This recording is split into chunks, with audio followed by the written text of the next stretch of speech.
Assuming I'm rooting for everybody that's black. Yeah. Yeah. Assuming I'm rooting for everybody that's black. Yo. Look. Episode 13. Welcome to Subtle Impact Podcast. You know what I'm saying? Subtleimpacttv on YouTube if y'all want to find me. I'm in here with a great guest. We got the one and the only Austin Jones. He's in the building. Yes, sir. What's Episode going on, 13. man? How you feeling, man? I'm good, man. I'm feeling good. God is good, baby. Everything is good. Exactly. Right. Favored and highly blessed, right? Or how's it go?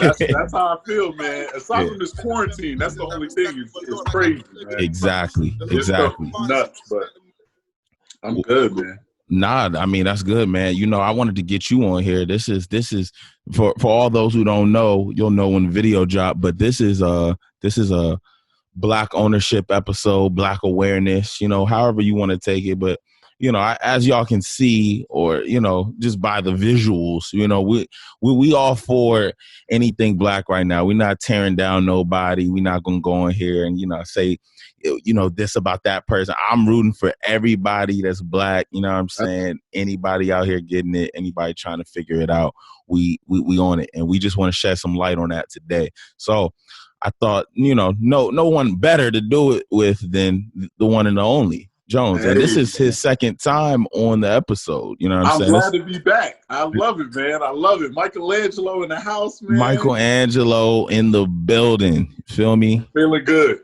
Great. You feeling good? Yes, sir. Of course. So let's get in, you know, with no further ado, let's not play with them now. I'm gonna share my screen. Okay, cool. And then we'll go into the topics. Let me just, all right, here we go.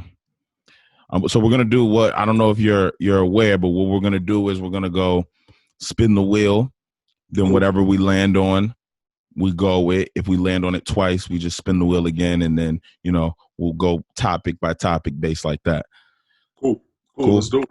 All right, bet. Let's get it. Let me share this screen with you. Boom. All right, you can see the screen? Yes, sir. All right, let's get it. Black ownership, episode 13, baby. Thank you for tuning in. Oh, okay. So funny thing with this is I threw this in there, right? So we were doing merch giveaways and whatnot, and you know, if you land on this and you're on the episode, you just basically get to enter that raffle of, you know, contestants who are in that pool. So that's a bet. I'm trying to get some new gear, man. Yeah, man. You know, we got the hoodies and we got the shirts right now. Hats coming soon. Don't worry about it. All will be marketed on the website. But now you are in, you know, you got a good chance of getting some free merch, dog. I love to see it, bro. I love to see it. Ice me out, bro. Please. You know, humble beginnings. Humble beginnings. It looks like you got it again. You must be lucky guy. Keep it coming, bro. Lucky guy. Hey, if it's 3 times in a row, I got to get him off of here. He's too lucky for me. I can't be around this dude. The system, bro. Yeah, exactly. You better break the dang gang. Like, I can't even play the game. All right, here we go. Which one's it going to be? Okay. After serves as a Black directory. All right, so I've been doing, let me unshare my screen real quick so we can both be up on this joint. All right, cool. So basically, I did a little research, and I thought it would be a great idea if we had some sort of app, because, you know, everything's app-based, everything's virtual. Everybody wants something in their hands, you know, so that you could just figure it out pretty conveniently. So yeah. I thought it would be a great idea if someone had an app that basically served as like a directory for certain areas, you know, whatever area you're in. If you're from out of town and you're not sure where the latest, you know, Black laundromat or Black restaurant or Black convenience store is, you can go on the app, put in your location like Grubhub, and then it'll just pull up a list of Black owned businesses. So let me pull it up on my phone. It's called Black Wall Street, I believe. Let me not mess up their business, but I'm gonna tag them in the post. But okay, so the website is called Official Black Wall Street, and it basically promotes. It says discover Black businesses, gain exposure, robust listings, and special offers. So they've got an app and they've also got a website. And I just wanted to plug them in because I think that's important. And, you know, you could give your take on that too, but I think this would be definitely helpful so we can continue to put our dollar back into the, you know, Black community. Yeah, I think it's really important, man. I mean, everything from food to investing. I'd like to learn more about Black-owned companies, just from an investment standpoint, Right. clothes, really anything. And I think in the meantime, we got to demand that these other businesses, you know, allow Black-owned businesses to have a space on their platform. So I'm thinking about Postmates. Now, when you go to their app, they show you basically local Black-owned restaurants. I heard about that. The option to sort of order from them, and, you know, things like that. Even with like Instagram, you know, because we're on these apps all the time. We're on Twitter, we're on Instagram, so Constantly, right? In the meantime, we got to demand that they give us a space to sort of market the businesses that we want to pay for. Correct. And then, yeah, and to your point, we need an app, and it should be segregated into those different spaces. Like, we should be able to search for clothes, search for food, search for, it could be anything, man. Even, I mean, groceries or just learning about companies in general. I think there does need to be sort of like a central one-stop shop. Yes, sir. And I think that'd be incredible, man. And hopefully somebody's working on it. No, I agree with you about the inclusivity. I believe they gotta include, you know, Black-owned businesses in all of these, because the major corporations, like you said, I mean, I'll talk about that more later in the episode. But I looked, the market share percentage for Black-owned businesses is much smaller than, you know, white-owned businesses. So, you know, all of those apps and things that you listed that everyone's on constantly, I think you said, what was it, Postmates or Grubhub? That initiative of them like actually, you know, highlighting the Black-owned businesses for like the food, so people could order, you know, at least have the visibility to be like, oh, I never even heard of this spot, you know, let me check it out. That's important. So I think we need to be included with these major corporations, because it's going to be hard for us to get that visibility and exposure on our own. And to bridge the gap, I mean, we're in a time right now where all we want to do is just bridge this gap regardless. So we might as well bridge the gap with the companies that are already big, and then let's just expand from there. So I think that's a great point that you make. Exactly. Yeah, man. I mean, you know, we're already, like you said, we're familiar with using certain apps, certain platforms. And those apps have even catered to our sort of like customer experience. So they've done things to make sure that we feel comfortable just logging on, searching for different things. And so I think it's on them as well, as much as it's on us to market to our people. So I think that's definitely going to be the next wave, next big thing. Yes, sir. I agree with that. So for all y'all listening, when I post for this episode, I'm gonna have like a list of things that I want everyone to kind of check out, and just I'm trying to highlight as many pro-Black or just kind of just initiatives I've seen people make. So this will be one of them. I'm not sure if you've checked it out, but Killer Mike, and I think it's just Killer Mike, but it might be somebody else. But Killer Mike is a rapper from Georgia, but he has a documentary on Netflix about Black businesses in Georgia. And literally he's going to like Black owned everything. It was like, I never, you know, thought of all these businesses that, you know, even existed, yet alone Black owned businesses at that. So I'm gonna have like links and names to things that I think people should just check out and just kind of keep you aware, keep you on your toes. But you make a good point. All right, let's spin this wheel again, man. Let's see what's popping. See what's popping with these topics. Let me share this screen. Gotta make sure I do that. All right, let's get it.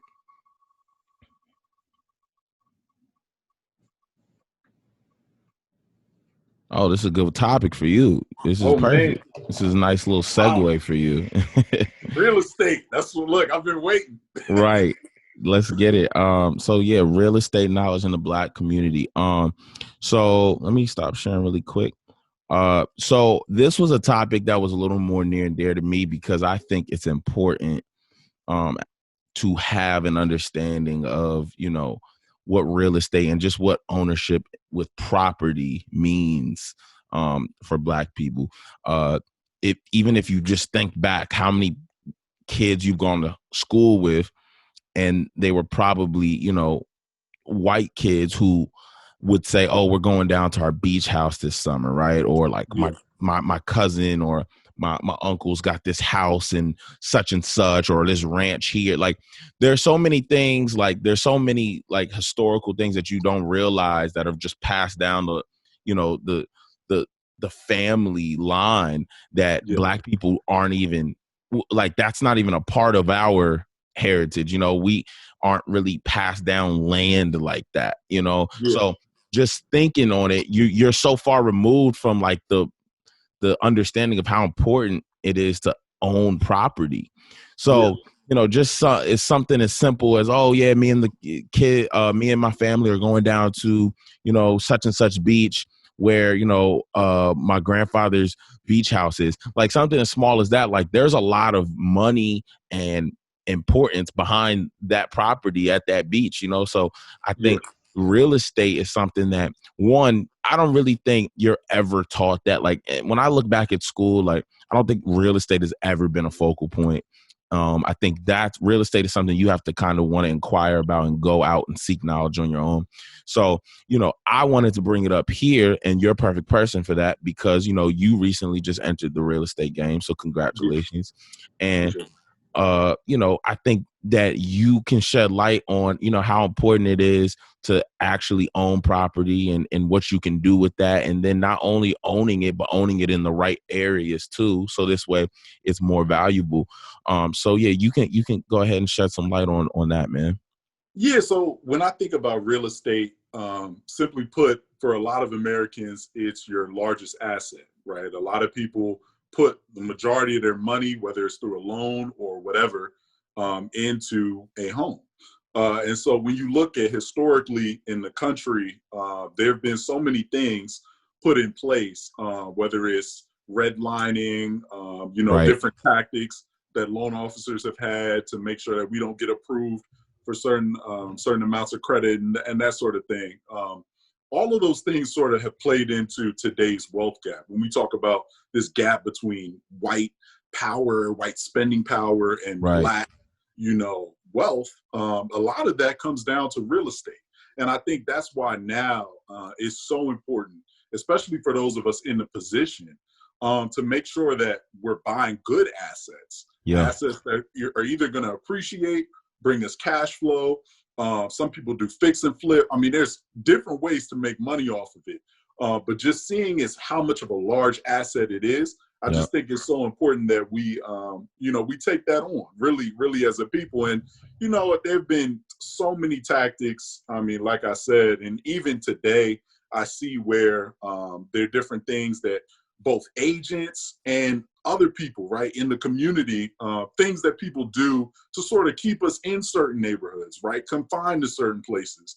But when you look at how those neighborhoods are treated, whether from a police standpoint, whether from just in general tax system, education system, all kinds of things, right? I think it's now important for us to look at our neighborhoods that we've been sort of segregated into and figure out, one, how are we going to improve these neighborhoods?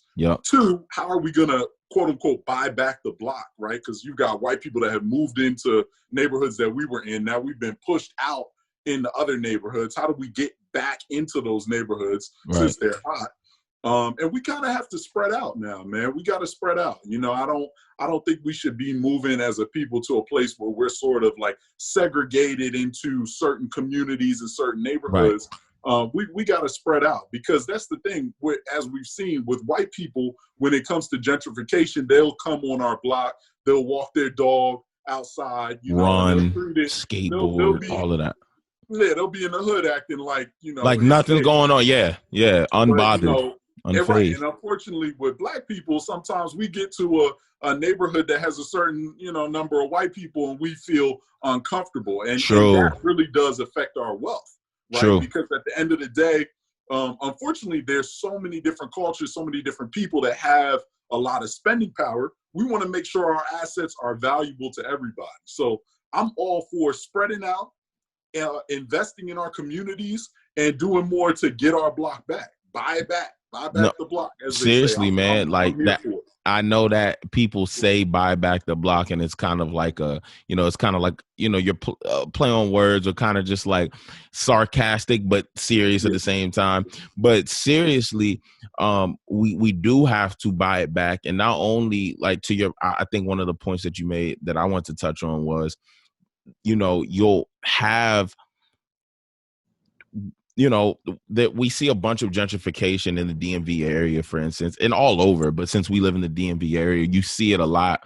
And to your point, you'll see white people in a very rough neighborhood to us, or in a not the safest of places to us, but you'll see them there, and it's like completely unfazed, like no worries, like everything is just cool. It's cordial. It's like you're in the suburbs. So it's and then to your point, we'll go live in like a gated community, or like a suburb or something like that, and we'll feel very uncomfortable and not want to be ourselves, because then we'll get looked at a certain type of way, and then we'll get stereotyped and things of that nature. And I think that plays into the whole segregating of, like what you said, is when Black people are looking to buy a home, and you've got the real estate agent maybe like thinking like, this is where I envision you, like this is where I feel like you would fit in. And it then kind of just puts everyone in one box. And then as a Black person, you start, you might start feeling like, oh yeah, I feel comfortable here. I see people that look like me. I feel like this would be better than me being around a bunch of white people. But I think we gotta, to your point, we got to go back and realize, like, those neighborhoods that are completely fucked up and just don't really have much value now. I mean, the whole, like, when you look at just gentrification as a whole, it's going into a terrible neighborhood and buying, buying out what was currently there and then building it into something, very, very expensive. So it's like, we got to have that mindset of like, all right, instead of buying all these material things, we could just go back. I mean, because we do have a lot of spending power, that's the thing. Like, Black people have worked their way into a space where we could spend with very, rich white people. And I think if we actually strategically did it, we could get in a space where we could buy back those communities and make them better. Because, if there's no funding going into these areas, the school, like you said, redlining, the school systems are terrible. They don't have much funding in that, in the school, in the education or anything like that. Then now it's on us, to a certain degree, to see what we can do so that we can better it. Because it'll only stay there as long as we don't do something, and as long as they see it as not valuable. Like, if you see a bad neighborhood and kids not passing and crime, there's no need, there's no incentive there to be like, oh yeah, let's go in there and fix that from the white perspective. But the Black people, we're more in touch with that, with that neighborhood, that community, those people. So those with money and influence, you got to come in and create, some sort of environment where it's like, all right, let's revamp this whole entire situation. Yep. I 100% agree with you. And I'll also add that we have to remember that we make these areas hot, right? It's just like with spending, right? Like when we buy certain clothes, we make it hot. You buy designer, now it's a whole bunch of other cultures looking to rock that designer brand, whatever it is. It's the same thing with housing, right? Like look at the Wharf, right? I mean, we've been living over by the Wharf for years, right? Forever. So it's like now you see gentrification, they name it the Wharf, right? Or U Street, right? I mean, U Street's another example, right? There's so many areas in DC that Black people have always been on. So U Street has always been U Street. For sure. But the difference is we made it hot, and now it's a valuable area to be in. Right. And we have to make sure we don't just get kicked out, and we really do own our block. It's important.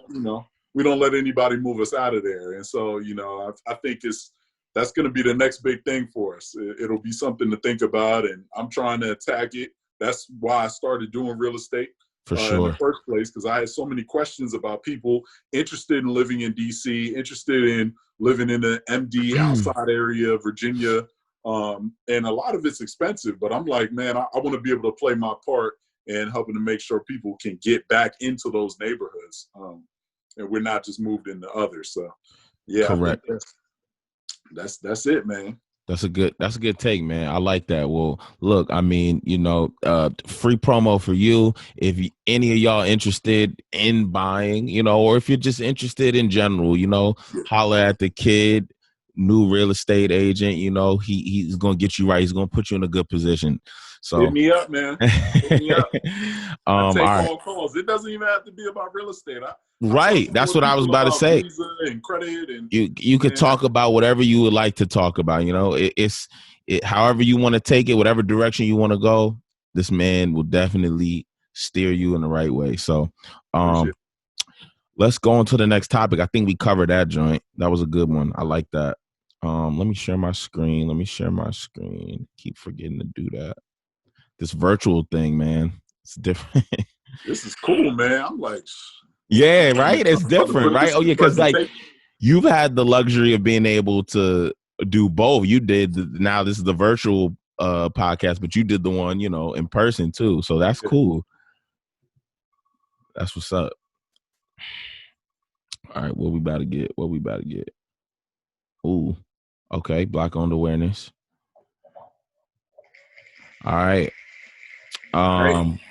Black owned awareness. This is just something I wanted to touch on really quick. Nothing too in depth, but I think this all ties back into kind of like my initial Black ownership take is, the awareness of like a restaurant that might be down the street from you that's Black owned is super important. I mean, I'm now just realizing how many, like in Laurel on Main Street, how many Black owned like places there are. There's this Jamaican it's like Caribbean spot.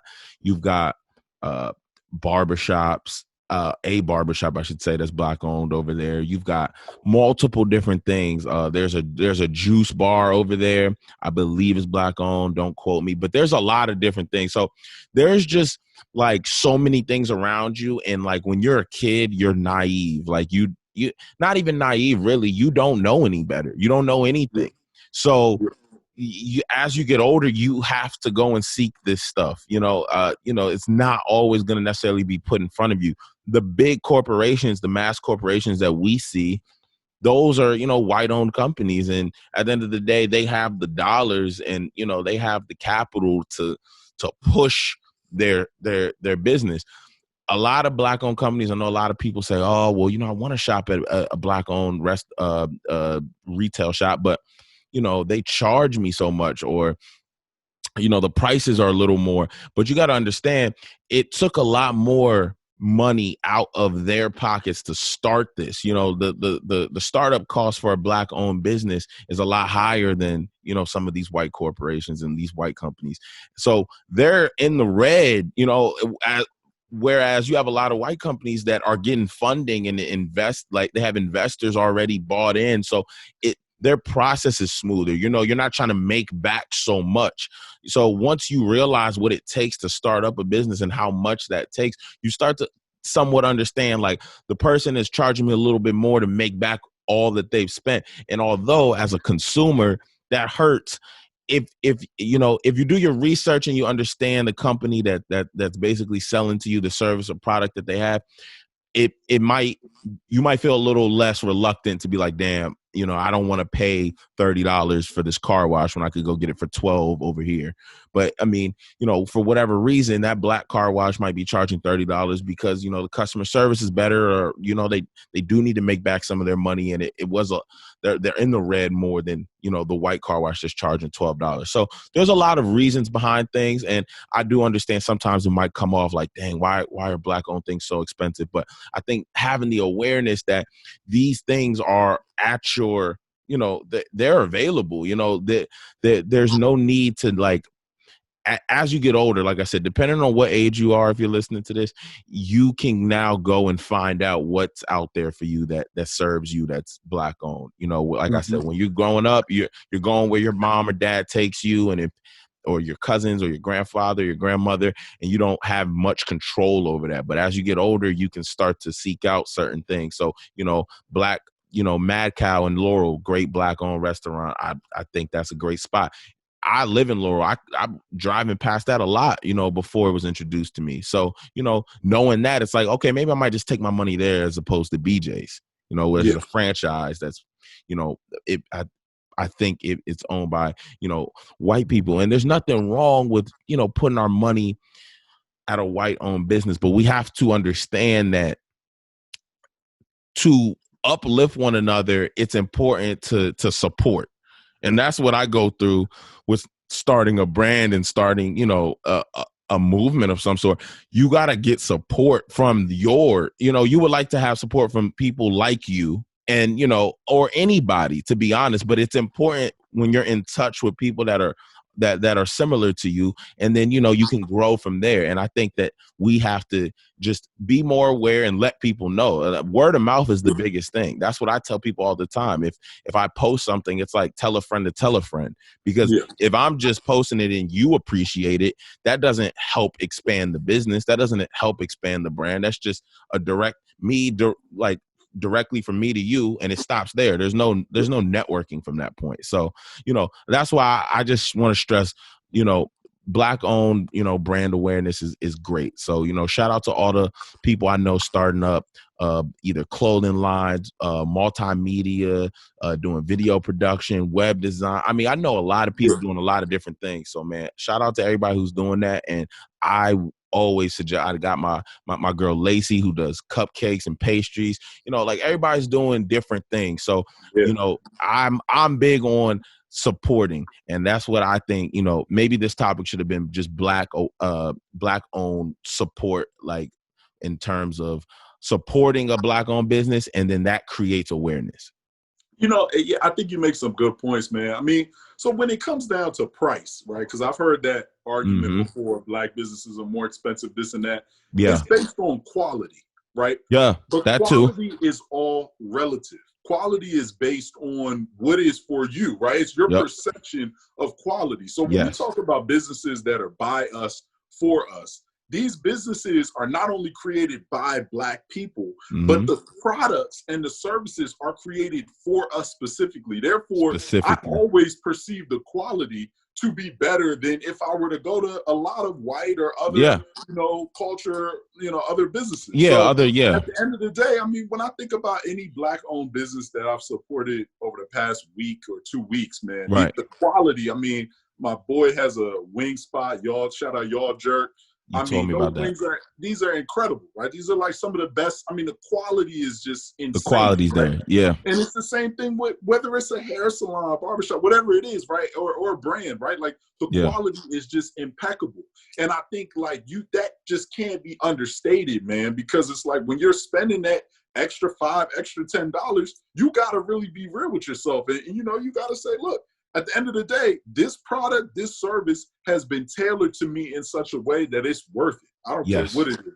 And, you know, and that doesn't give Black business owners, you know, the free reign to start doing anything. Just, right? Like, charging anything. You can't take advantage, right? But at the end of the day, it's like, as consumers, we understand that there's a better value proposition a lot of times. For sure. Right? That's why we want to support these businesses. And then on top of that, what they do for the community in terms of job creation and all other things, right? Other ways that they impact the local neighborhood is important as well.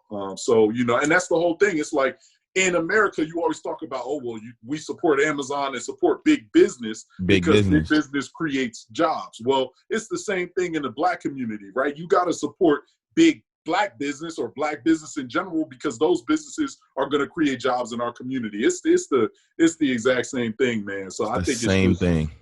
It's so important. The mindset just has to get transitioned over to the Black owned businesses, like you said. I mean, yeah, of course the Amazons are amazing, but if you take that mindset and instead of supporting just these big businesses, you can then start to see, now, okay, we've put the money back where it should be. Okay, now it's in the Black businesses to do what they're supposed to do and create job opportunities and create, opportunities for others and programs and things of that nature. So now the ball's in their court. But if we don't support it and we're not putting money into it, and that's why, you see most businesses, like startup businesses, fail to begin with, but a lot of Black-owned businesses fail as well. And I believe it's lack of support. I really do. I mean, there's not a lot of support there. And then, like I said, I mean, you got to understand the quality is a great point, because the quality is going to dictate a lot. The quality is going to dictate the price. Is going to probably dictate when you get your product, or certain, like, if it's a product, when you might get it. It's going to dictate a lot of different things. But if you're just so used to like what's put in your face, not to say this other shit is not good quality, but how would you know what, the Black-owned business has to offer if you've always kind of not even disregarded it, but never really paid it any mind, because all you know is your franchise restaurants and franchise fast food places and your big e-commerce places. So I just think that it's a lot more behind it than just Black-owned businesses charge a lot of money for their products or services. Right. And I think that if we get away from that mindset, think about it, you're going to spend a lot of money on a lot of different shit. Yeah. If it means that much to you, you could put it back into a Black-owned business that to your point is tailored for you. You know what I mean? Like hair products, or it would serve you better that knowing that a Black person made a hair product for your hair, because they understand how your hair needs to be treated and taken care of. Not to say the white person doesn't, but like I said, it's just a direct impact. How, that Black person grew up a similar way to you in the sense of how they treated themselves and how they took care of themselves hygiene wise. And there's just little things that just because you are born a different race, there's different things about us that can't be, switched. So like, I don't know that, this is how Indian person takes care of themselves, right? Because that's not how I grew up, or I didn't grow up around those types of people constantly. So yes, a Black-owned business making a Black hair product would probably serve me better than buying the Black hair product that the Indian company made, just because I feel like they probably understand how it works more. And if it's a little more pricey, I wouldn't be against giving them my money just so that I could say, I've contributed. You've now given me a product that I approve of. We can now make this, a constant relationship, and now you're receiving my funds. I'm getting your product, word of mouth. Your business gets bigger. You can provide more job opportunities. It's a win-win situation for everybody, in my opinion. Yeah, I agree, man. And I think, and then I think to also add, it's two ways to support, right? Because we're supporting as consumers, but we need to get to the point where we can support as investors as well. So at the end of the day, one of the biggest things that hurts a lot of Black businesses is loans, right? We're not able to get the same amount of loans. We're not able to, when it comes to applying for credit and that kind of thing, it hurts us, right? So at the end of the day, I think whether we're looking to support as consumers or whether we're thinking about how can we become investors, people that actually invest in these businesses, whether it's a local business, larger Black business, or what have you, I think goes even further.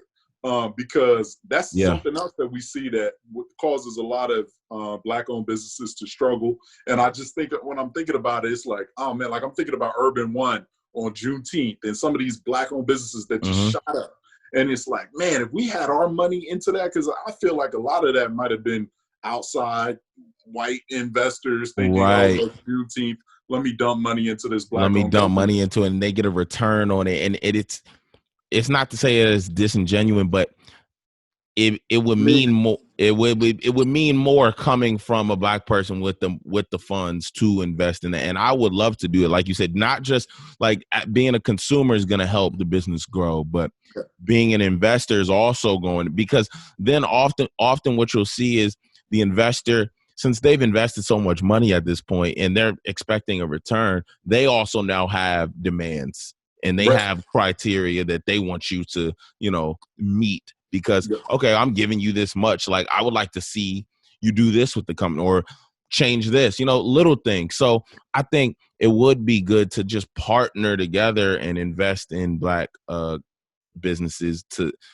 get a better, return and just more genuine. Like, and that's not to say that there's not genuine white investors or Asian investors or Indian investors, but it is important to keep and I just think that when you look at a lot of races, right, it's important that you see the family oriented, like you see the love for one another, no matter like if me and you aren't the same, I'm not a Jones, but we have love for one another because we're family, just for the simple fact that we were born and we're the same Black males, in America. Like we should appreciate one another on that level. I think we have to have that mindset of just like, I'm happy to see another Black man doing well, Black woman doing well, instead of, oh, like,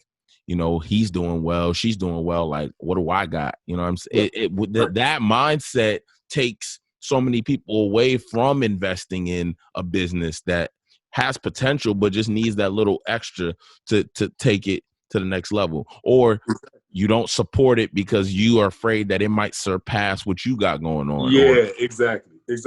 We got to be able to support these businesses, man. And it's like, who's better to invest in these companies and pick an investor than us, right? Like, for sure, Black people are going to be the ones to ultimately determine a lot of which businesses will pop off in the Black community.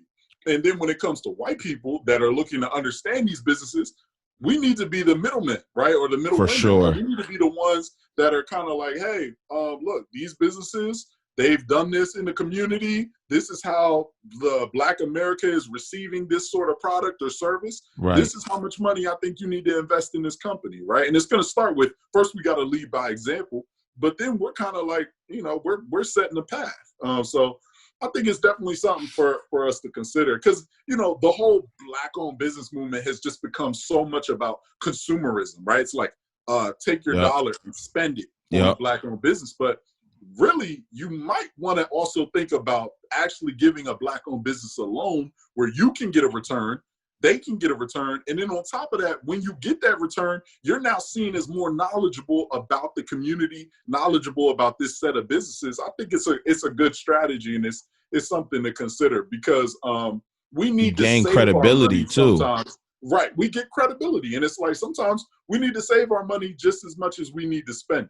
And I think that's really important, right? Like, it's just that I could talk all day about that. No. I mean, I 1000% agree. I mean, what you said about that, I said credibility is important based off of what you said, because now once you've created a name for yourself in that way of pinpointing, okay, these businesses would be profitable, or these businesses we should all, a group of us could invest in. It doesn't just have to be, one or two people anyway. Now it's like people are going to look to you for like, okay, so what would be the next idea? Like, what do you think is so, and now you gain credibility. Big billionaires. I mean, it'll be all kinds of people looking at us to tell them that, because it's not all numbers, right? Of course, there's a numbers aspect to it. Yeah. What's the valuation? What's the, expense, these margins and different things like that. Right. Then there's also like, let's look at the business on its face to see what product and service they provide, and like, how's the market responding to it. And on that aspect, that's where they're going to need a lot of Black people as more Black businesses continue to grow. And that's how we get more funding in our community as well. That's how we get, the money that we need to set these businesses to a next level. No, you're totally right. I mean, well, I'll say one last thing and then we'll move on. But I definitely think that, having a Black person talk about what would be essential or impactful for the Black community is I'm not going to say the only way, but I want to say like that is the most effective way of getting a good outcome, right? Because it's going to be very interesting for me or you to go over to another country and tell somebody, oh yeah, I think that, you know, you should do X, Y, and Z, and this will resonate with the community really well. I can say that, and it could even be right, but it wouldn't, to me. I just don't think there's a better person to do that than someone who is of that ilk. Like, especially if you have the credibility, like you said. Especially, and a lot of times it's unfortunate that, you know, you have. I mean, I'll just say for music, that's one example I could think of. You have a lot of white people in the music industry who are telling Black artists what their fan base might like or might receive, and it's like, you know, a lot of times you'll see one of your favorite artists get mainstream and super mainstream, and excuse me, now you don't like their music anymore, and you're wondering why, because you used to like it when it was coming from the heart and when it was more direct, and it resonated with you because it was relatable. I think, you know, you're just more relatable when you're from that, you know, when you're from that. For someone to come from the outside, or a white person to come from the outside and tell a Black artist what their fans are gonna like, you know, maybe you're thinking of it just with, you know, a very single, a very one-minded thinking, like, oh, okay, this is what your fans are gonna like, and most of your fans are like fans who go to festivals, and most of the people who go to festivals are younger white kids. So maybe these white execs are telling Black artists, this is what I think you should do, but you got to understand the reason why a lot of artists are even able to get to that level. I mean, you know, if you are a Black artist, a lot of your Black peers supported you to, you know, we, like you said earlier, we make things cool, we make it popping. So if we're not bumping in, we're not in the club, you know what I'm saying? If we not, if it is not looking like it's fun to us, then it's not gonna necessarily just work for everything. So my whole point with that is like, you got to keep in mind, like you said, you got to have that middleman, that being a Black person, speaking to these businesses, or these investors, I should say, about, okay, this is what I believe, you know, would resonate with the community. And we could be wrong, that's fine, but I just don't want to give false credibility to certain people. Exactly. And we got to build our characters. We got to decide. And that comes with support, man. We got to be able to say, yo, support. This is the guy you go to when you want to know if this song is going to pop off. This is the girl you go to when you want to know if this business is going to be hot amongst right. Black America. So it's making those characters within our community so that other people see, oh, wow, this person has credibility.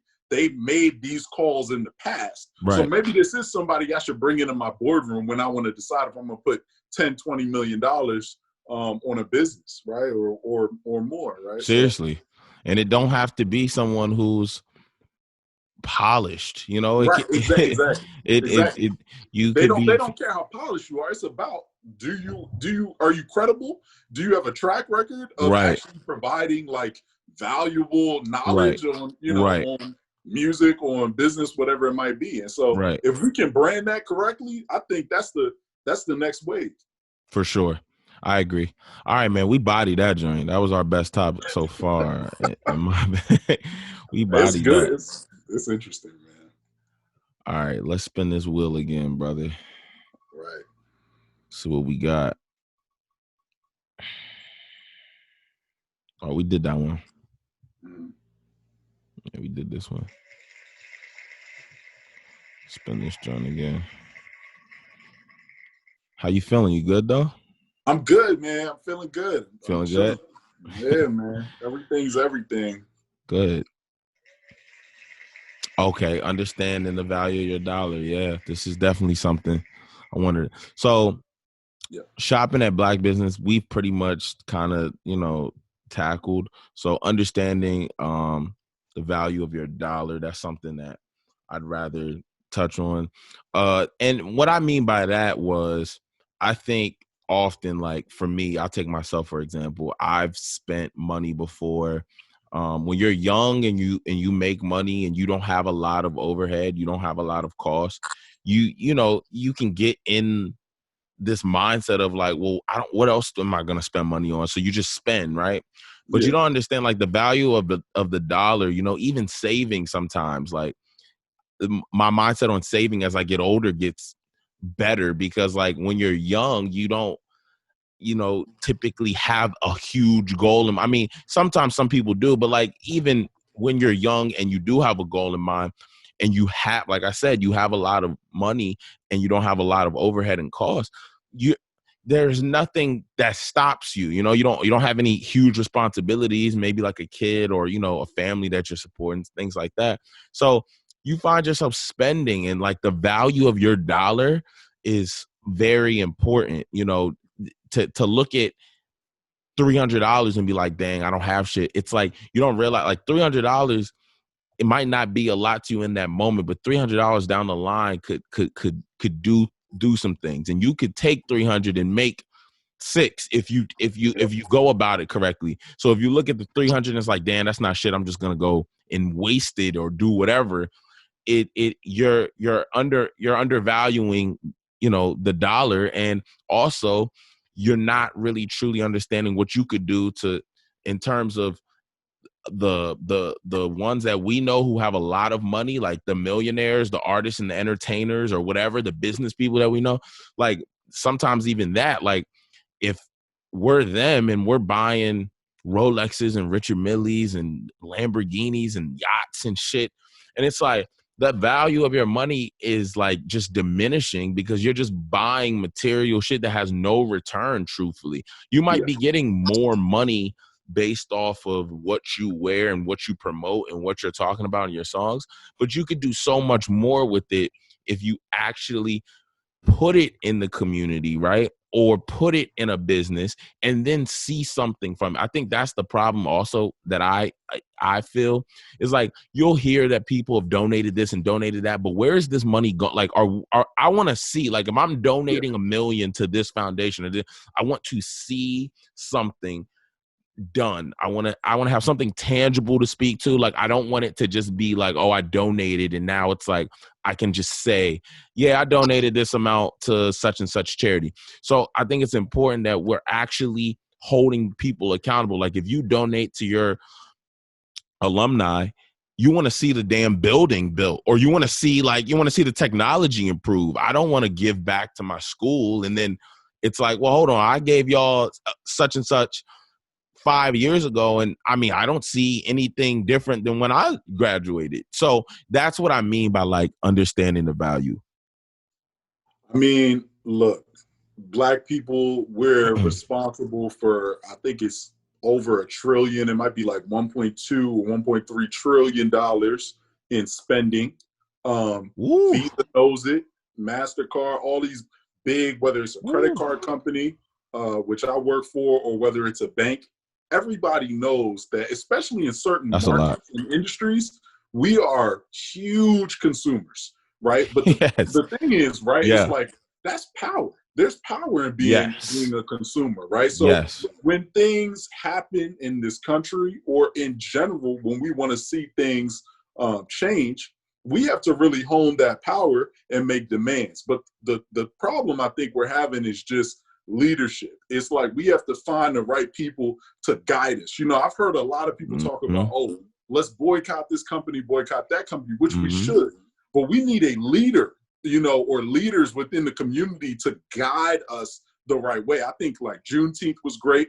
I didn't spend money at any white-owned, any companies in general on Juneteenth, and I think that was a good movement. But we need more stuff like that, right? Like where we can say, hey, as a community, this company did something we like, so we're going to support them. This company did something we did not, you know, we do not support, and so we're going to take our dollar back. I mean, I agree 100%.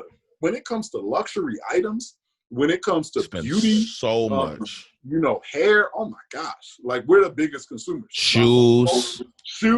I mean, it's insane. So at the end of the day, we need to be taking that and using it to our advantage. And so it'll be interesting to see how we do that. I just think sometimes there are different strategies and things that come up, but it's hard to get everybody aligned. And see, this actually leads into a question that's not on the panel, but do you ever wish we had like a Malcolm or like a Martin right now to just kind of bring us all together on a constant, consistent basis and keep applying the pressure? Because I feel like often we have our moments where we're able to rally, because social media has made it easy to rally, which is amazing, and to all unionize and come together. But then you naturally go back to your life, or you go back to what's going on. And it's not like we care less. It's not like because we're not out protesting that we don't care, but things naturally reset and go back to where they were. But like you said, if we had a leader who was in control of having like an organized schedule of some sort for when these things happen, or just having some sort of process in play so that we can actually keep the agenda. I always wonder, if we had them around, someone like those two individuals in particular, would we be in a better spot in terms of that? I mean, we need strategic reaction, and in order to be strategic, we need some leadership, man. I think even when you look at the George Floyd and Breonna Taylor and all the things that transpired after that, rest in peace. I think it was interesting because you had some people in the Black community were saying, "Hey, we need to be more strategic. Don't burn down, these businesses." And this, seriously. Some people were pissed. Some people were like, "Yo, there is no strategy, so I'm gonna ride. That is the strategy. And this is the only way I can hit the economy." Right. At some point, I'm all for both. I see both sides. I agree 1,000%. Yeah, and so I'm like, at the end of the day, though, we got to be strategic.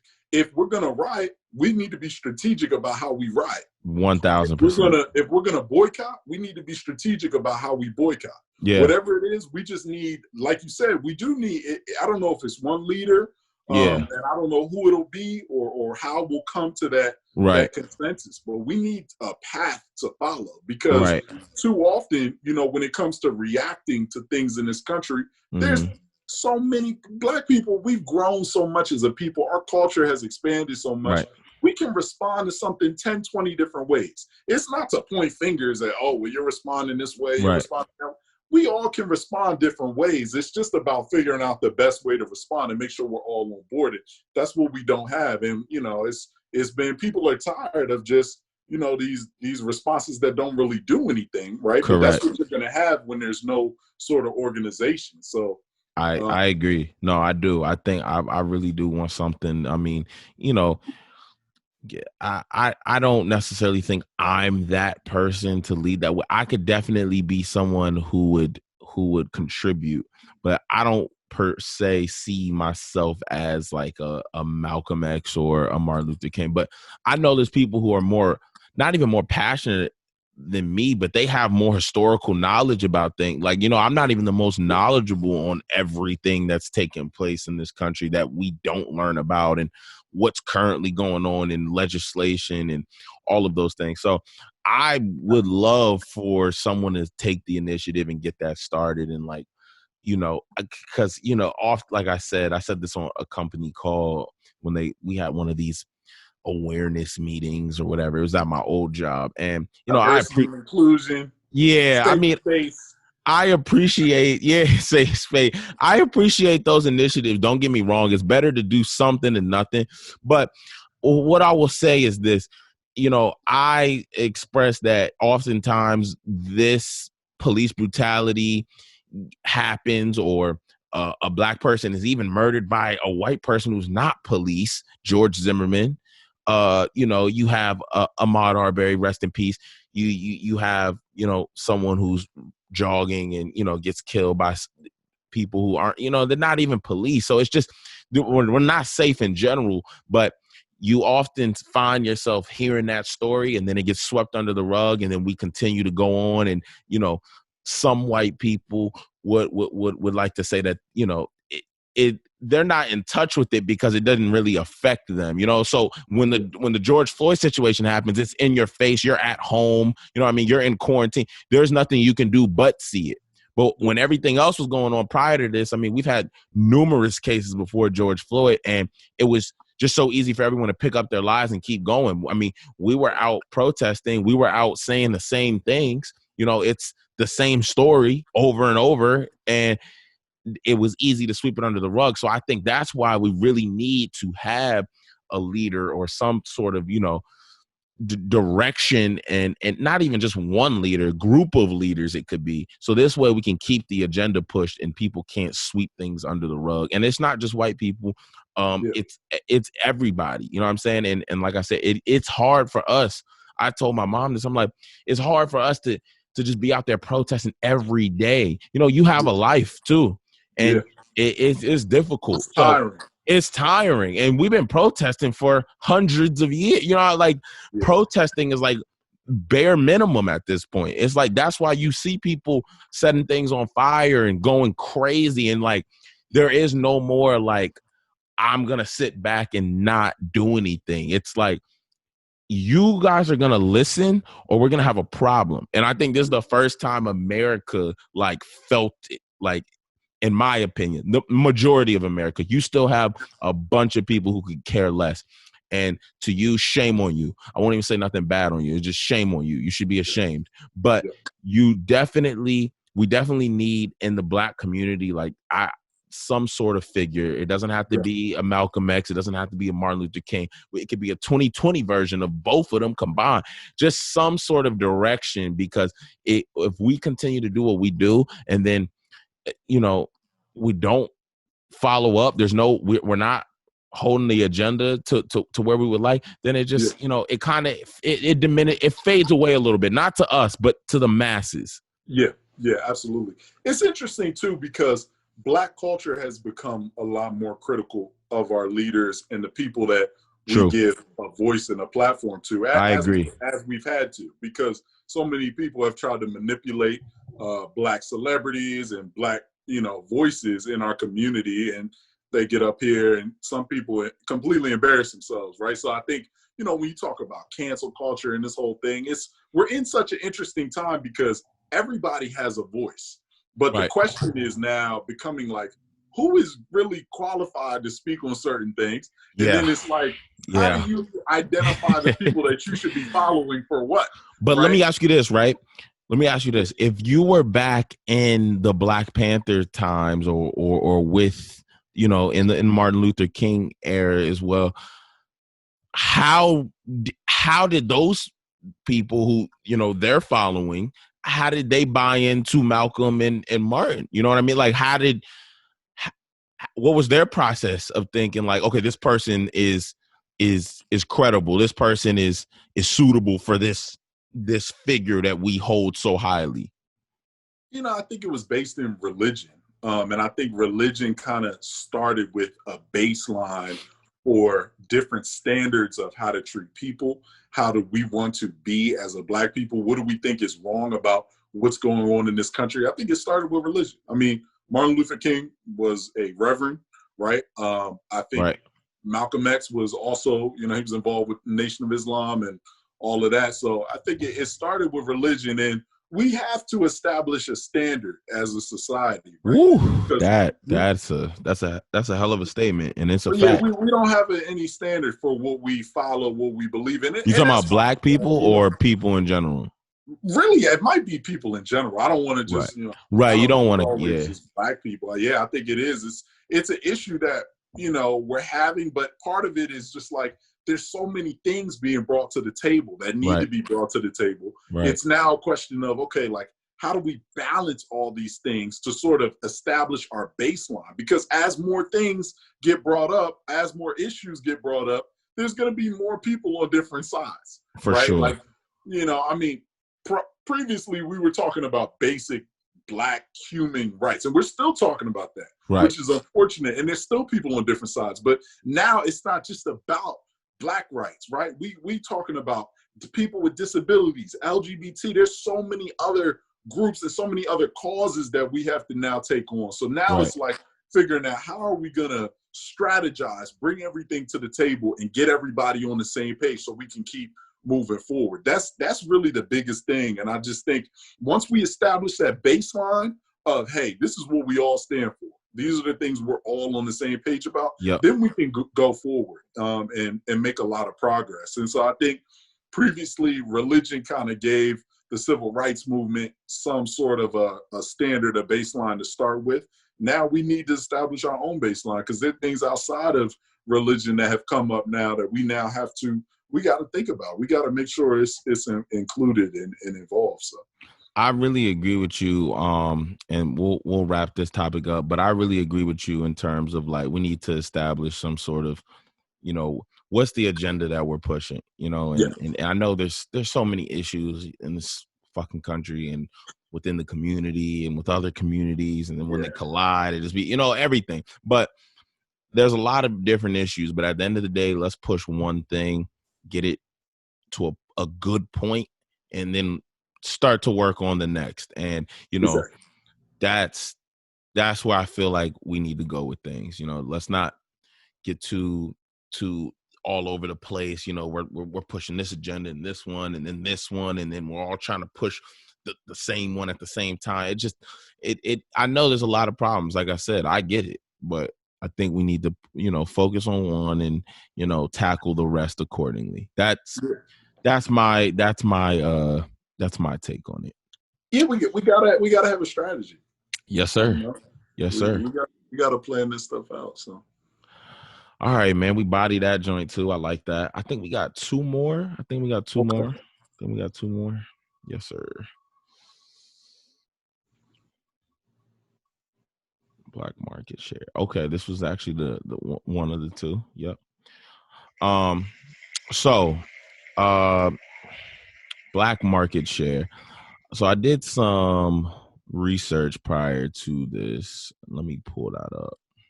But basically, what I wanted to, you know, where my direction with this was going is, we need to understand as a Black community that we do have a stake in the market share. And when I say market share, I mean, you know, a portion of the market. You know, it's either controlled by a certain company or a product, but in the grand scheme of things, you know, Black business has a percentage of the market share.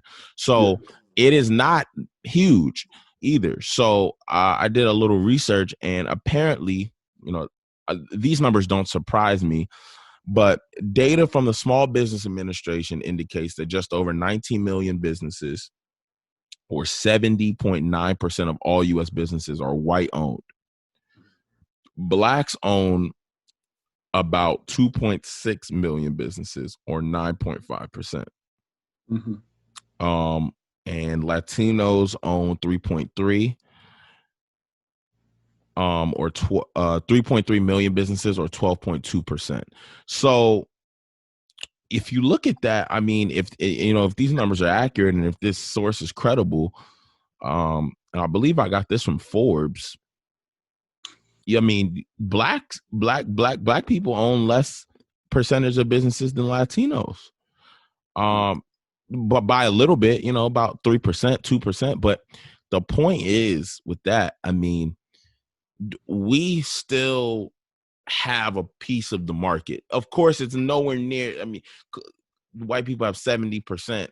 You know, they have over half of the market share. So it's going to be difficult to find. That's why it is. That's why I said that directory is so important, because it's difficult to find where can I even put my money into Black business when all I know is white owned businesses.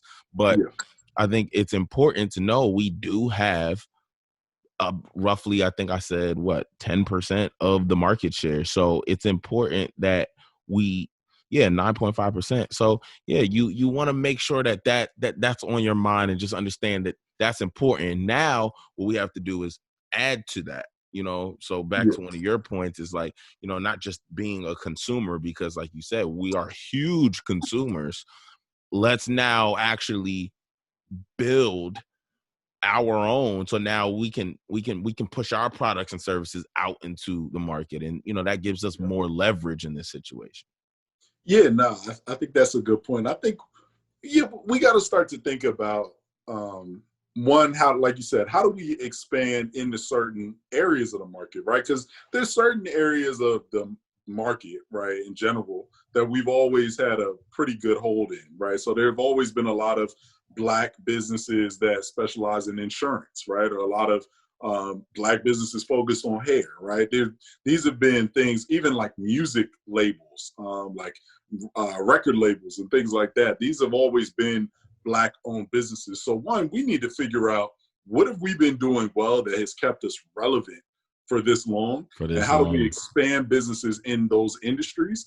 And then it's also about, why is it that we've sort of targeted these industries? And is there a way for us to look at other industries that we're not as heavy in, right? I mean, whether it's tech or retail, right? Like, how do we sort of get back into those businesses? Yep. Because I mean, we used to be a lot more spread out, I think. I mean, there were way more, when I think about retail, there were so many Black apparel companies, and, you know, I think, and we're still pretty spread out, but I just think it's about, how do we spread out again? How do we sort of get into those other markets again, so that number goes up, and so that we own a larger portion of the market? Because you'll find, I mean, you know, any business will look at that. You know, at some point, you look at the market you're in and you say, okay, is there an opportunity for me to get more customers in this segment?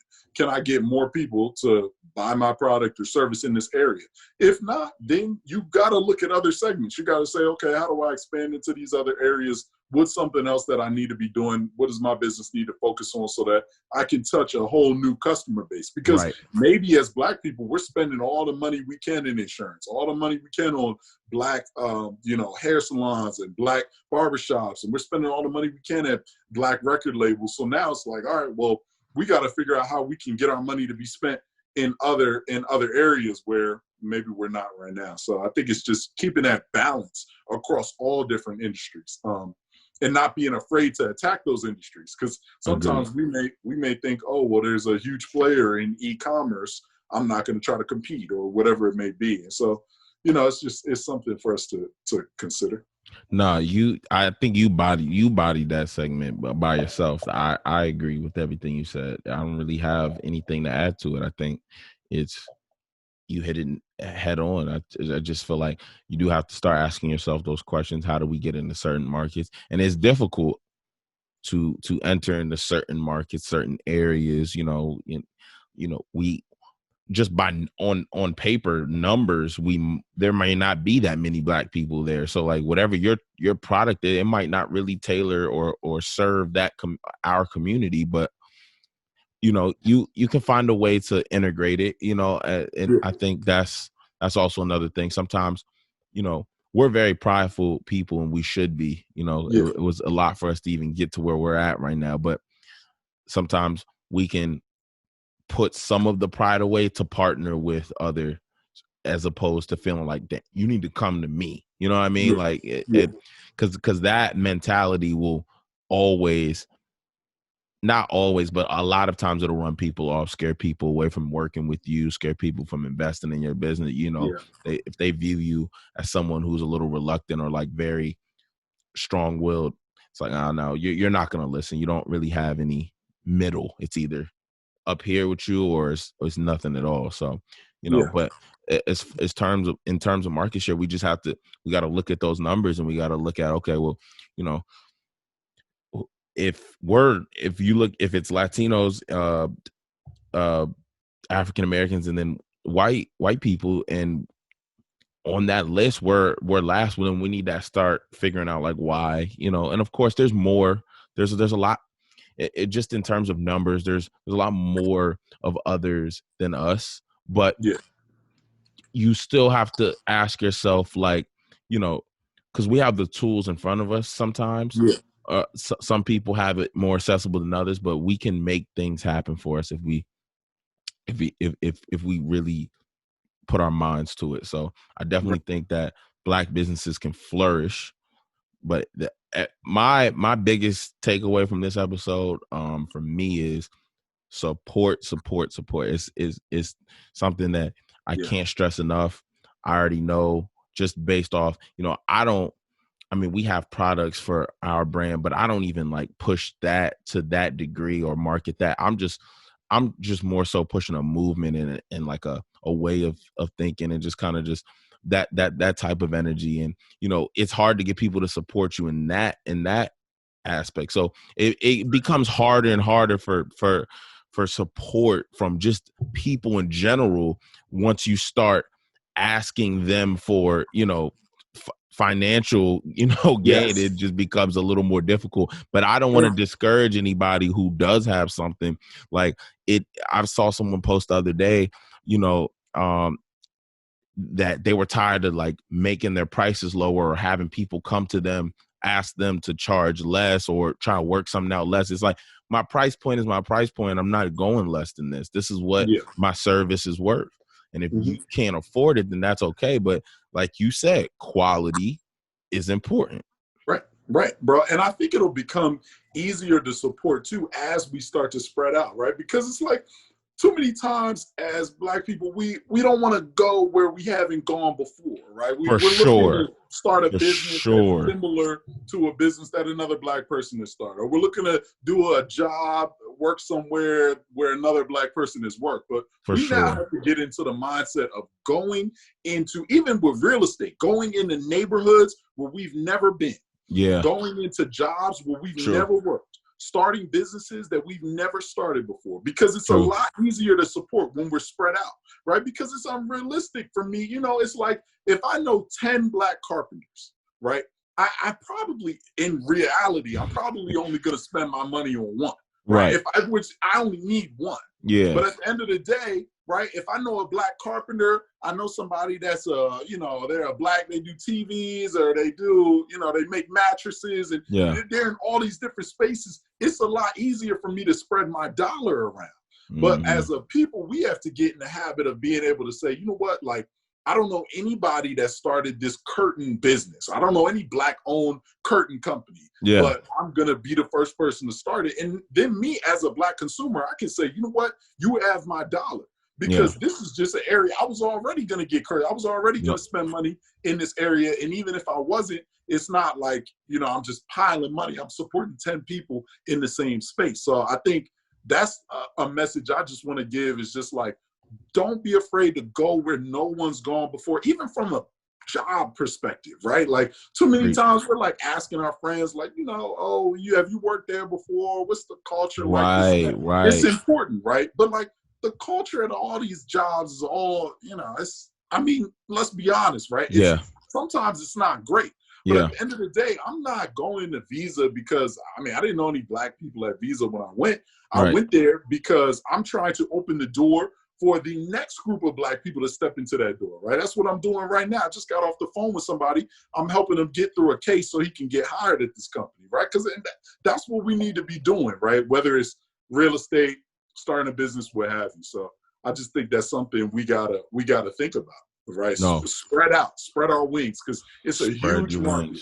Yeah, it's a huge market. There's tons of real estate. You can go anywhere. You don't have to look at certain neighborhoods. You gotta look at certain jobs, certain occupations. Spread out. Yes, sir. No, I agree. Knocked it right on the head. I agree with everything you just said right there. Ain't too much more to add right there, man. All right, I think we got one more. I think it's actually two, but I know the two, so if we don't land on it, I'll just go to it on the side. Oh shoot, I gotta share my screen. Damn it. See this thing, man. And now this shit is messing up. Oh, can I exit out? See, I look like an old man right now trying to figure out, how do you work the that's me every day in quarantine, working from home. How do you work the Skype call? Literally, I'm like, am I on mute? Can y'all hear me? Can everyone hear me? It's crazy. Oh man. Oh, we already did that one. All right, let's see. I give it two more, and then we got let's see if we get it. We got what is entrepreneurship. We're not about to get it, but we can do value of your data, because I don't think we did that one, and I know that was something that you wanted to talk about. Yeah, I do want to talk about it. So want to start with just value of data. Yeah, we can start with that, then do what is entrepreneurship, and then we can wrap it up. Cool. Yeah. So I wanted to talk about data because when we think about our value as people to the economy, it's always been focused on our money, as it should be. But now in this world of technology, right, where these big companies like Facebook, Apple, Amazon, they're all focused on our data, our information. Yeah. We have to be aware of the fact that the data that we carry is so valuable. I mean, companies are paying so much money just to know, what are you interested in? What are Where you are you going to interested in? shop? Yep. Where are you going to click on the screen? All kinds of things, right? Yep. So it's now about, how do we get to a point where we can make money off of our data? And I'm saying this not because it's not like something we can do right now, but I was actually working with a startup.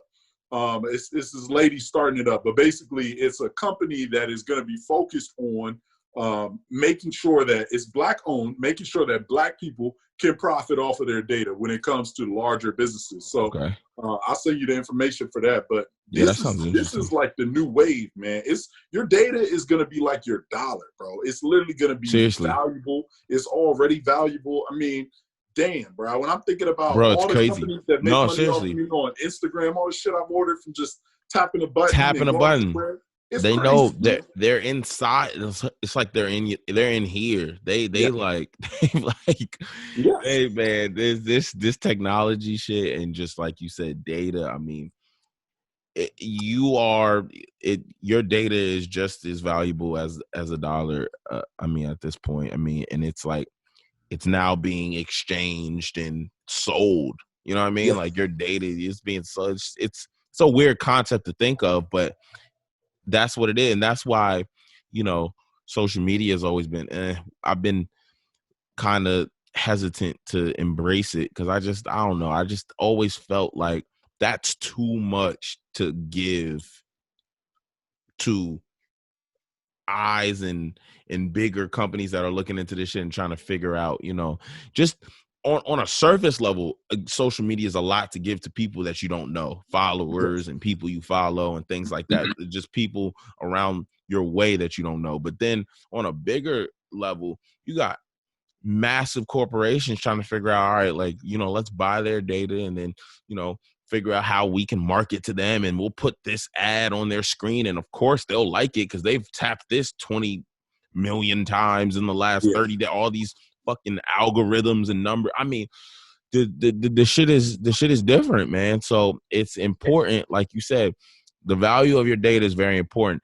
Trying to figure, I think that company that you just said, the Black owned company that the woman is starting, I think that's very interesting, because I mean, this data world is a little, it's not new, but in terms of it being so valuable to companies, I think it's now becoming more profitable because of social media, and because social media's presence is so heavy.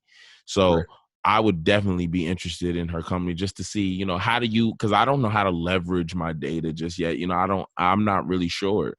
I know how to try to protect it as much as possible, but I'm not quite sure how to leverage it. So I think from what you said, I mean, the sounds of her company, it sounds pretty interesting to me. Yeah, man. I mean, and that's the big thing too. It's like, she's thinking about, because the thing is, these companies, not only do they get your data, but they get it so quickly, right? Like, I mean, you hop on your phone, you put in some information, and they have it without you even realizing how much data you've actually exposed. And so I think it's about, how do we sort of get to the people and get their data so that it works for them before these big companies get to it.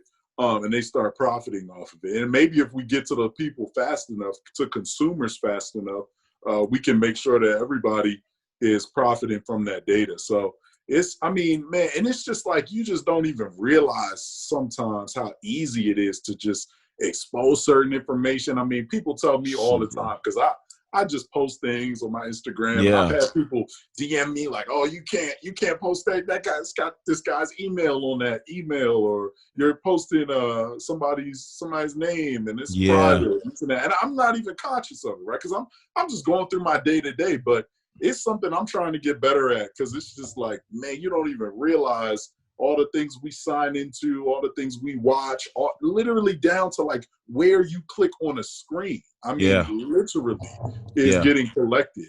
So and it's making people a ton of money, It's off making you people and off others. a So it's like, lot of money, man. And it's yeah, like, if you think about all the freaking logins you have to create and put your birthday and your name, your last name, and I know, my mom in particular, she's very against like putting in like birthday, full name, and stuff like that, because it's like, what do you need all that information for? yeah, Like, I might put, so she's always said that to me, and I've never really thought about, I mean, I've thought about it after she said it, but it's interesting, like, and so I know that our parents' generation feels a different type of way about that type. So our generation, we're very easy to just be like, oh yeah, let's just sign up, just literally. put Well, my put information, our name in, address, email, phone address, number. email. They know everything about you. They got, Literally. man. So I mean, it's different. So I mean, I think valuing your data is just as important as valuing the dollar that we spoke about earlier. Yeah. But yeah, man. We got this last one, I believe. I think this is the last one I want to talk about, I will say. But what I got? Okay. Entrepreneurship. So I want to talk about this because I feel like this means different things to different people. My definition and understanding of entrepreneurship is, you own or you've created a business, and whether it's a product or a service or both, you have created something. It's under your name. The license, the patents, the trademarks, the everything's registered to you, or maybe even a business partner of yours or two, but it is something that you've created nonetheless, and you've now created it, and it's profitable too. I mean, you don't have to be profitable to be an entrepreneur, but you've created a business that's now profitable, and it's yours at the end of the day. I think a lot of people don't understand, like, and that's why I said ownership is like super key in understanding, because I think a lot of people look at it like, oh, and I'm not trying to pinpoint anyone in particular, but if you're on YouTube and you're a YouTuber, you might feel as though like you're your own boss and you have your own operating rhythm, and you don't have to wake up at this time and be at this meeting and this and that. But you do have to understand, YouTube makes a percentage off of you. So you are, you're making money for someone else, essentially. I mean, and if you own your own business, that money is yours. Now, you do pay taxes at the end of the day, but, as an entrepreneur, that's your business. So, like all the profit that comes in, you see, and then you pay people and, your employees that work for you, and so on and so forth. But I think people just have a weird concept of entrepreneurship in this time, like, just being, whether you're a brand ambassador, you're a YouTuber, even if you're a rapper and you're not independent, I mean, you're on a label, so it's like a lot of things are painted to be like, I'm my own boss and I do this and I do that, but you still have to follow an agenda that someone else has created for you, and they still get a percentage out of what you make. So I just think, it's important to understand what it means to be an entrepreneur. And I think that all ties into Black awareness too, because I think we are so prideful as a people. Like, we want to be known as the entrepreneur, or the one that made their own business and got it from the ground up and didn't need anybody and this and that. And it's so super important. It's not even super important. That's a hell of an accomplishment, to make something from nothing and you didn't have much support and help. But you do have to understand what that means. And the last thing I'll say on this, the actual definition that I looked up for entrepreneurship is the activity of setting up a business or businesses, taking on financial risk in hope of profit. So, I just want everybody to understand understand what it means to actually be an entrepreneur, as opposed to kind of just branding yourself as that. I think we see a lot of that now. Yeah, I think that's a good point. Financial risk is really important. I mean, that's what entrepreneurship is, right? So like, if there is no financial investment, then I would be careful to call it entrepreneurship. So if I present an idea to my company and they take it and run with it, but they invest in the idea, not me, Right. then I'm not an entrepreneur. I'm just passing off an idea. But if I have an idea and I have invested finances into growing this idea, I'm the owner of the idea, right? And then on top of that, there's a risk that I could lose my funds pursuing this idea. Then I'm an entrepreneur. So I agree 1,000%. Yeah, I mean, there's definitely like this culture.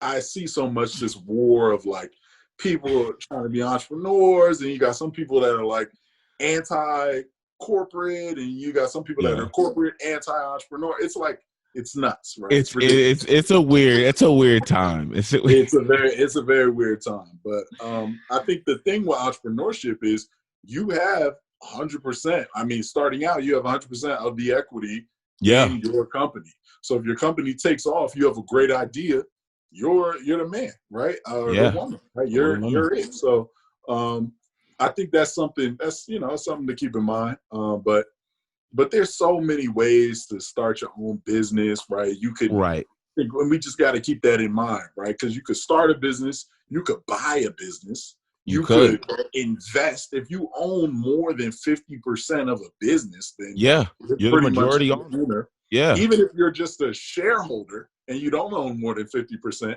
you're still an owner. You're not an entrepreneur. You're an owner. Yeah. You're an owner. You're not an entrepreneur. But when it comes to owner. Talk about Black-owned business, right? Then, well, if I own more than 50% of a company, then that's probably a Black-owned business. Even if I'm a shareholder, it's not a Black-owned business, but I'm a Black person that's invested in this company. Business, right? So it's something to think about. And then people usually don't even consider buying an already established business with operations. You buy a Chick-fil-A, that's now a Black-owned Chick-fil-A. I've been telling anyone who knows me, I mean, the amount of Chick-fil-A I eat, I should already own one of them. But no, I've always wanted to buy. Yeah, man. I mean, I've always said I would love to buy, but like you said, just buying, it don't even have to be Chick-fil-A, but I've always personally said I would love to do that. But it's just the concept of buying an operation that's already, it's running great. You don't have to, all that startup cost shit that we're talking about, none of that applies to you. You know, you do now take on other, risk and things, but ideally that's what you want to do. You want to be able to have enough capital and enough money to come in and say, hey, look, and enough leverage to be like, look, I want to buy this, make this a franchise or whatever the case might be.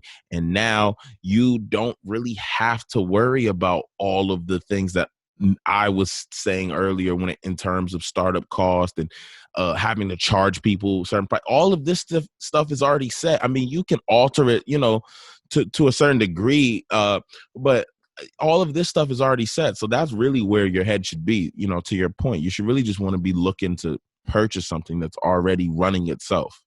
Yeah, exactly. We gotta expand our horizons when we talk about Black-owned business and Black ownership, right? Because it's like we don't just want to think about it as like you have to start an idea and take it from A to Z, right? Like Black ownership is, look, buy real estate, or Black ownership is invest your money. There's so many different ways to start to get that ownership. And now control is different. I will say that. And when you're an entrepreneur, you have a different level of control, which is definitely something I think everybody should be chasing. And then the level below, I think having that level of, even if you don't have the control, being invested, having some ownership in a company like Amazon, or even if you start small with an Apple, or, buying stock or whatever it is, man. I mean, I think that's so important. I agree. That could take us far.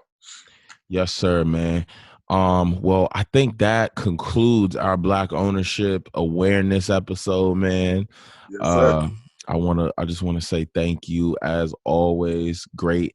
Whether it's virtual, whether it's in person, the vibes is always there. The knowledge is always being spewed, so I just wanted to say thank you. I appreciate you for coming on. I always thank all my guests that come on here, man, because y'all really do contribute to this process. Absolutely, man. My God, thank you for having me. Shout out the brand. Shout out everybody, man. Yeah. I ain't seen the crew in so long. It's crazy. It's really Irie, Chris, yeah, man. Yeah. I ain't seen them in so long, man. But It's crazy, man. It's really disgusting. Yeah, like we can't just all times are just so different now, man, bro. Yeah, man. These are crazy times. Look, I'm in my room, man. I'm just trying to stay alive. I'm blessed every day, but I'm just trying to stay sane and alive, man. That's what I'm saying. That's what I'm saying, man. Keep it focused. Keep it leveled, because I mean, this is a time where I think Aaron told me that the other day. He was like, man, this is not a time built for the weak. Like, if you're not, and they're not even to say people are weak. It's not literal, but it's like a figurative saying. Like, I mean, it's just like your mindset has to be strong to be confined into your home, and like you're just not able to move the same way, and it's different. Can't work out. You can't, like, not normally. You can't go anywhere and not like think twice and be like, damn, like, should I have touched that? Should I have been there? Oh man, it'll take a toll on you, man. We gotta just keep going, because we can come out of this stronger than we went in. Yes, and that's another thing. Let me just say all that to everybody, man. Just like keep telling everybody that I know, like, save. This is an important time. Yeah. If you have a job, if you don't, whatever you can do, be smart with your money is what I'm trying to say. Yeah. Yes. You can come out of this. Yeah. And you can come out of this like I mean, my cost over the last 5 months have gone down. I don't even know the numbers, but I know it's a lot. Like so it's important to, like, okay, and biggest thing I will say with saving is save with a purpose. I've saved before and not really had a purpose, and then you're sitting with money and you're like, damn, what do I even do? And I just do, spend it on anything. But if you save with a goal or with a purpose in mind, you'll be good to go, man. But I'm gonna let this Sue Me rock out a little bit, and then what I'm saying, yes, sir. Deuces, baby. Appreciate you for coming on. This is Subtle Impact TV. This is the Subtle Impact Podcast, episode 13 with my man Jones. Please like, comment, subscribe, tell a friend to tell a friend, tell your mom, tell your aunt, tell your sister. You know what I'm saying? We want all new guests with good vibes, all of that. And yeah, we're gonna let this Wale play out, and you know what I'm saying, it's been real, man. I appreciate all the love. Until next time, my guy, always real. All right, baby. It's therapeutic to wear the shit. They don't think that you care to buy, so we buying Prada, Balenciaga like it is nada. And then Ferrari, my favorite's God, and tax problems. Pierre Moss, I dropped 10 on my last visit, and half that up in Saks. Our favorite black businesses. Sue me, I'm rooting for everybody that's black.